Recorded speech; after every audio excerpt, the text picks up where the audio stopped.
नमस्कार सगळ्यांना, मित्रमैत्रिणींनो, श्री गुरुदेव। तर आज मला कोणीतरी कमेंट केली होती 2 दिवसाखाली की खिचडीची रेसिपी दाखव म्हणून।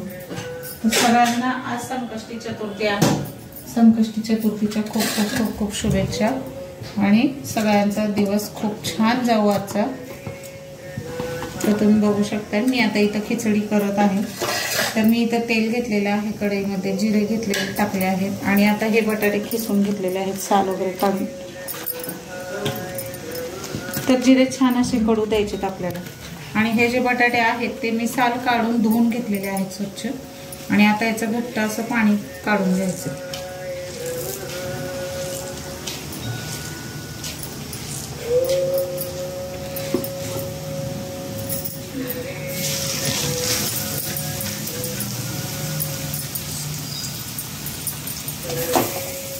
हे सगळं पाणी मी काढून घेतलेलं आहे बटाट्याचं।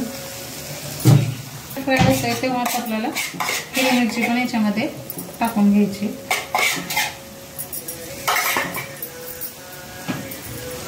त्यानंतर बटाटे फ्राय व्हायच्या आधीच बटाट्याला मीठ लागेल असं, कारण खाताना बटाटा आळणी लागू नये म्हणून मीठ टाकते मी बटाट्यापुरतं। आणि नंतर आपल्याला साबुदाण्याची खिचडी टाकायची। आता छान परतून घ्यायचं एक गोल करून।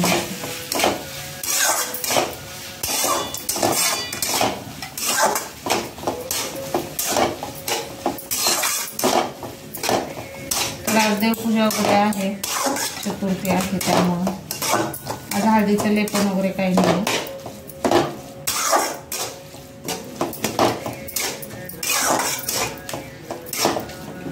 बघू शकता आपले हे बटाटे फ्राय होत आहेत।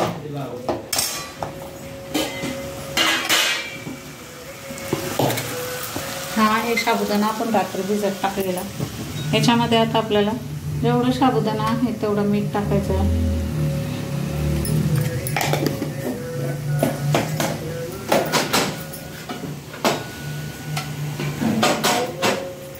आता हा साबुदाणा आपला आपण ह्या बटाट्यामध्ये टाकून घ्यायचं आहे।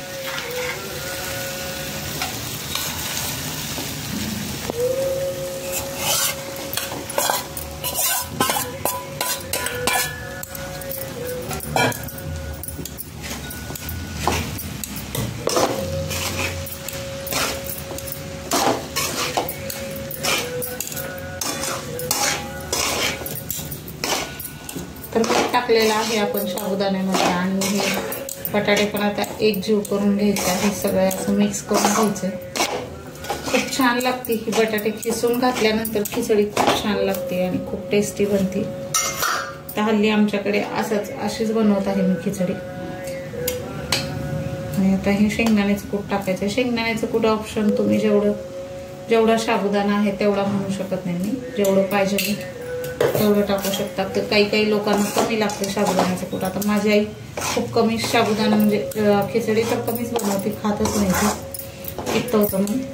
पण शेंगदाण्याच्या कुटाने पण पित्त होतं म्हणून खूप कमी प्रमाणात शेंगदाण्याचं कूट वापरते आणि खिचडी खूप छान असं कमी प्रमाणात कूट वापरते। पण खिचडी साबुदाणा इतका असं फुललेला असतो आईच्या हातचा।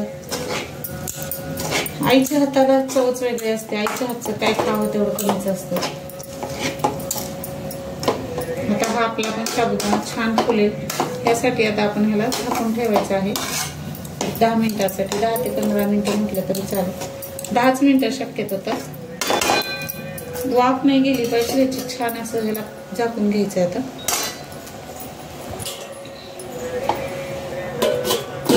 त्याला टाकलेलं आहे।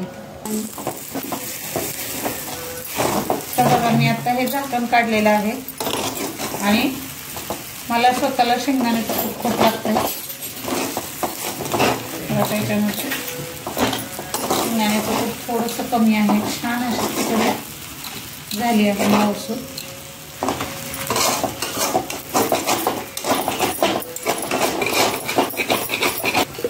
तर थोडंसं अजून कूट टाकलेलं आहे मी, कारण सुरुवातीलाच एकदम जास्त पण नाही आणि एकदम कमी पण नाही, मीडियमच टाकत असते मी कूट। आणि आता मग जसं लागेल तसं वरती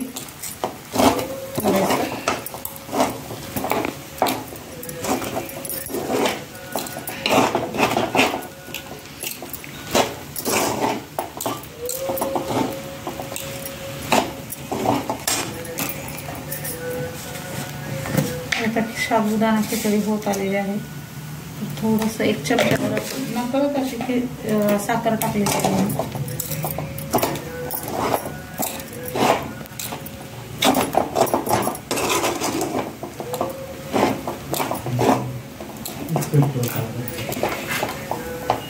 तर आता इथं पहिले साहेबांसाठी वाढत आहे. ओ बघा ठीक आहे बस का वाढव.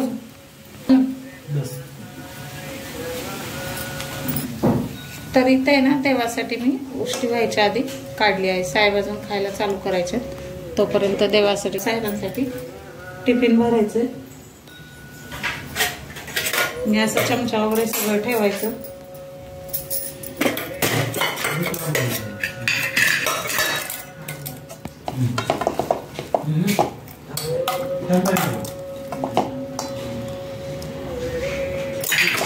कारण आज चंद्रोदयाचं टायमिंग खूप उशीर आहे. 10 वाजता काहीतरी आहे चंद्रोदयाचं टायमिंग, 10च्या आसपास. तर चंद्रोदयाचं टायमिंग झाल्याशिवाय तर काय आपल्याला खाता येत नाही, जेवता येत नाही म्हणजे. तर हा साहेबांचं टिफिन भरून झालेलं आहे, बघू शकता मस्त असं. आणि इथं आता साय केलेली आहे, जे दुधाला साय येते ती साहेबांनी पण घेतली त्यांच्यासाठी थोडीशी. आणि मस्त असं इथे अद्रक वगैरे टाकून चहा बनवलेला आहे मी. वल्लभ रामचंद्र की जय, परम पूज्य कानिपनाथ महाराज की जय. जय मला जय मला रावधूत चिंतन श्री गुरुदेव दत्त. अवधूत चिंतन श्री गुरुदेव दत्त. पुंडलिक वरहारी विठ्ठल श्री ज्ञानदेव तुकाराम. पुंडलिक वरहारी विठ्ठल श्री ज्ञानदेव तुकाराम. गोपाल श्री कृष्ण भगवान की जय. गोपाल श्री कृष्ण भगवान की जय. रमाय रम गोविंद गोविंद. रमाय रम गोविंद गोविंद. वेंकटरमण गोविंद गोविंद. ओम नमः शिवाय. ओम नमः शिवाय. शंभो शिवशंकराय नमो नमः. कैलासराय शिवचंद्रमौळी परिद माता कुटिलाय. कारुण्य सिंधू गोदकारी तुझी न शंभो मधुकमतारी. अक्कलकोट स्वामी समर्थ महाराज की जय. अक्कलकोट स्वामी समर्थ महाराज की जय. गजानन महाराज की जय. गजानन महाराज की जय. आई तुळजाभवानी माता की जय. आई तुळजाभवानी माता की जय. आई रूपाभवानी माता की जय. आई रूपाभवानी माता की जय. आई अन्नपूर्णा माता की जय. आई अन्नपूर्णा माता की जय. आई वैभवलक्ष्मी माता की जय. आई वैभवलक्ष्मी माता की जय. आई चिवरीच्या इथं चांगलं. आई चिवरीच्या इथं चांगलं. आई बरोबरच्या अंबाबाईचं उदौद. आई बरोबरच्या अंबाबाईचं उदौद. मसवच्या नावाने चांगलं. सर्व देवांना नमोस्तुते नमोस्तुते नमोस्तुते. ओम गणगणपते नमः. ओम गणगणपते नमः. सर्व मंगल मांगल्ये शिवे सर्वार्थ साधिके शरण्ये त्र्यंबके गौरी नारायणी नमोस्तुते नमोस्तुते. वक्रतुंड महाकाय सूर्यकोटि समप्रभ निर्विघ्नं देव सर्वकार्येषु शुभ सर्वदा. देवाश्री गणेशाय नमः. देवाश्री गणेशाय नमः. तर बघा अशा पद्धतीने आज देवपूजा वगैरे झालेली आहे. मस्त असे फुलं वगैरे वाहिलेले आहेत. तर तुम्ही कमेंटमध्ये नक्की सांगा की आजची चतुर्थीची देवपूजा वगैरे कशी झालेली आहे. खूप मला आवडतं, खूप छान म्हणजे देवाचं वगैरे करायला खूप आवडतं. उठसूट आपले व्हिडिओज काय असते ते व्हिडिओ किंवा बाकीचं फिरणं बिरणं ह्याच्यापेक्षा आपलं देवधर्म करणं आणि कामधंदा करणं हा मला खूप छंद आहे आणि आवडतं. हे माझ्या आईपासून शिकलेल्या काही गोष्टी आहेत, आईपासून शिकत आलेल्या आहेत. आईपासून खूप काही शिकायला भेटतं आणि बरंच काही आईपासून शिकलेलं आहे. आईने संस्कार घडवले म्हणून आज माझ्या मुलांना मी संस्कार चांगले घडवू शकते. देवधर्म केल्याशिवाय काही नाही. देव आहे तर सगळं आहे. मनापासून देवांना स्मरा तुम्ही, खूप छान असं प्रगती होऊ शकते. आणि भरपूर प्रगती झालेली आहे माझ्यामध्ये. माझे मुलं, मी, संसार खूप छान आहे. तर तुम्ही बघू शकता आजची देवपूजा ही कशी झाली आहे कमेंटमध्ये नक्कीच सांगा.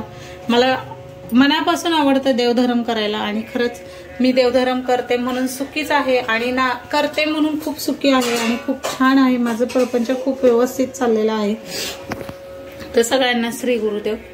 तर आज चतुर्थी आहे. चतुर्थीची कशी वाटली देवपूजा कमेंटमध्ये नक्कीच सांगा. आणि इथं आहे खंडोबाची मूर्ती. हा माझा छोटासा दत्ताचा आहे. ही आहे अंबाबाई तुळजापूरची. हे विठ्ठल रुक्मिणी आहे. हा बाळ श्रीकृष्ण आहे लग्नात दिलेला. हा छोटा जो गणपती आहे हा माझ्या आईच्या माहेरातल्या देवांमधला आहे, म्हणजे माझ्या आईच्या आईचा आहे, आजीच्या देवघरातला आहे हा. त्यांनी सगळे देव वगैरे मावशींनी ठेवू नये म्हटल्यावर नाही ठेवलं, पण मला हा गणपती लहानपणापासून आजीच्या घरात बघितले तर आवडत होता, तर हा गणपती मी घेतला. इथं महाग माझी छोटीशी महादेवाची पिंड आहे, त्याला असं नागदेवता आहे. त्यानंतर ही माझी अन्नपूर्णा आहे, हा गणपती आहे, इथं कासव आहे आणि हे स्वामींचे पादुका आहेत, गुरुदक्षिणा म्हणून मला भेटलेली भेट आहे. तर इथं गाय वासरूची छोटीशी मूर्ती आहे, विठ्ठल रुक्मिणी आहे आणि इथं आपले ते ह्याचे काय म्हणते त्याला, मला ह्याचं नाव कमळकट्टीचे माळ म्हणते त्या प्रकारे इथं मणी आहेत. इथं कवड्या आहेत आणि हे आपलं शंख आहे. गडू वगैरे ठेवलेला आहे पाण्याचा भरून, साखर दाखवली आहे, गुळ खोबऱ्याचं दाखवलेलं आहे. गुळ खोबरं हा नेहमी असतं माझ्या देवघरात, कारण देवांना नैवेद्य माझ्याकडनं होत नाही सकाळच्या गडबडीत, आणि त्यामुळं गुळ खोबरं आणि साखर ही नेहमी मी देवाऱ्यात ठेवते. तर इथं छोट्याशा एक ह्याच्यामध्ये साखर आहे आणि गुळ खोबरं पण ठेवलेलं आहे. हा कलश आहे माझा आणि नारळ तर मी नेहमीच दाखवते. इतके सुंदर सुंदर नारळ आलेले आहेत माझ्या घरात, खूप मोठं. एक हॉलमध्ये ठेवला, एक इथं देवघरात ठेवलेला आहे. ज्यांना कुणाला हा नारळ पाहिजे असेल त्यांनी त्यांच्या शेतात नेऊ शकता, हे कमेंटमध्ये नक्की सांगा. आणि हा नारळ ज्यांना कुणाला पाहिजे असेल ना तर नक्की घेऊन जाऊ शकता तुम्ही, खरंच घेऊन जाऊ शकता. एक माझी छोटीशी भेट तुम्हाला, ज्यांना कुणाला शेतात लावायचं असेल त्यांनी घेऊन जाऊ शकता. तर आजची कमेंटमध्ये नक्की सांगा की देवपूजा वगैरे कशी आहे. आता 9 वाजून गेलेले आहेत, पटापट आवरायचं आहे. सानवीची वेणी घालायची आहेत. सानवीला बरं वाटत नाही तरी पण सानवी शाळेत जाते म्हणाली, आता वेणी वगैरे घालायची.